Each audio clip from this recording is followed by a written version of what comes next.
barkhad jaabac batuun afayeenka guud ee xisbiga mucaaridka ee wadani oo ku sugan magaalada burco ee xarunta gobolka togdheer ayaa waxa uu booqasho ku tegey xaafadda ay magaalada burco ay ka degan yihiin qoyska samafallig cabdimaalig muuse coldoon. booqashada afayeenka guud ee xisbiga mucaaridka ee wadani ayaa ahayd oo korgalka xaaladda ay xilligan ay ku sugan yihiin qoyska iyo caruurtii uu dhalay samafallig cabdimaalig muuse coldoon, isagoona afayeenku xukuumadda Soomaaliland ugu baaqay inay xorriyadiisa u soo celiyaan samafalahaasi.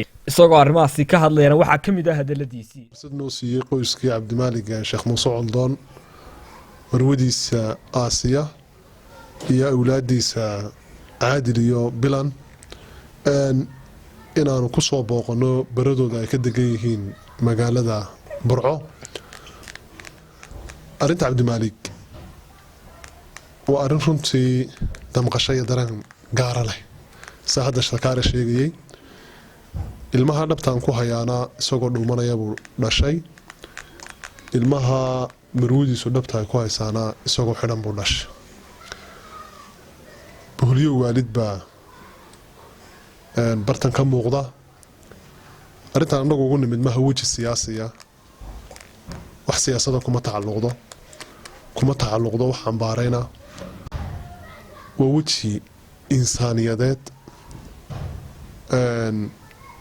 sababtaas u leeyahay waxa weeyaan cabdimaalig siyaasad shaqo kuma lahayn, wuxuu ku suntanaa uu hormood ka ahaa u adeegidda danyarta dayacan ee gobolka. xitaa xayawaanka suxufiga wax ka qabanaya buu ahaa. wax tiro iyo tilmaam lagu koobi karaya maaha wanaagu gobolka ku qabta. hanti gobolkani dheeraa gobolada kale Soomaaliland buu cabdimaalig ahaa. dad muxsiniina wax tarana in isagana wax la taraa muhiim bay tahay. ixsaankuna ama samafalkuna waa shay ilaahay subxaanahu wa tacaala in badan dadka muuminiinta ku ammaanay. laba arrimood baan markaa ku cilaynayaa baaqayga. waa ta koowaade, horta aabbaha awlaadiisa ka maqan in xorriyadiisii helo oo la soo daayo waa kow.